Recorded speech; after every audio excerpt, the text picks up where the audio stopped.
Alors, on a parlé donc des résultats pour la deuxième génération, et c'est vrai que les familles DES redoutent que les graves complications connues pour la deuxième génération se retrouvent dans la troisième génération. Alors, Oui.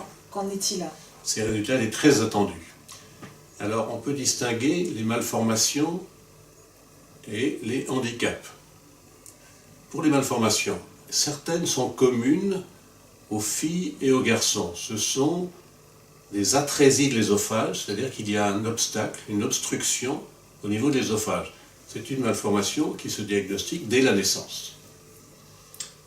Une étude avait évoqué cette anomalie, mais là, elle est flagrante dans les chiffres que nous avons.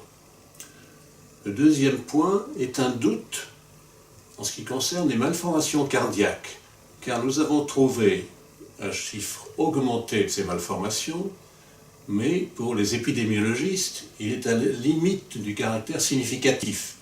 Donc on ne peut pas conclure, et ceci est à considérer comme un signe d'alerte qui attire l'attention et qui demande qu'on continue les études sur ce sujet-là. Ensuite viennent les anomalies du garçon. Alors ça, elles étaient l'objet d'un certain nombre d'études dans les littératures médicales, et il s'est confirmé qu'il y avait plus fréquemment des hypospadias, dans cette arrivée sous la verge de l'urètre, et puis des absences de descente des testicules, mais ces deux anomalies sont repérables dès la naissance. Donc là, comme pour la deuxième génération. Comme pour la deuxième génération, tout à fait. Alors un point important et rassurant, il y a tout de même de bonnes nouvelles, parce qu'on redoutait chez les filles de troisième génération des anomalies, comme chez leur mère, qui avait, elle, beaucoup d'anomalies de l'utérus, entre autres. Eh bien, la nouvelle est claire, il n'y a pas d'augmentation de ces malformations génitales chez les filles de troisième génération, et donc, on peut dire qu'on n'a pas à redouter de conséquences sur la fertilité et les grossesses. Ça, c'est un point fort, rassurant, une très bonne nouvelle. Et pour les handicaps? Alors, les handicaps, on a trouvé un nombre nettement plus élevé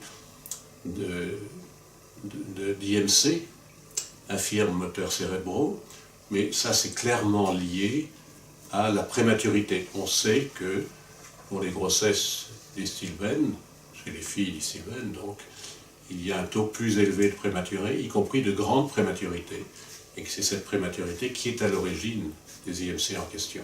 Donc ça confirme, et il faut bien dire que c'est la complication finalement la plus grave et la plus importante à retenir pour cette troisième génération.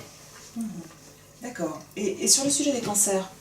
Alors on a examiné de très près les quelques cas de cancer qu'il y avait, et nous pouvons conclure aujourd'hui qu'il n'y a pas d'augmentation du nombre de cancers. Une restriction cependant, c'est que cette population-là est jeune, l'âge moyen est de 15 ans, et donc il faut rester prudent. Mais déjà, on a une première information rassurante, pas de cancer pour cette tranche d'âge-là. Très rassurant, oui.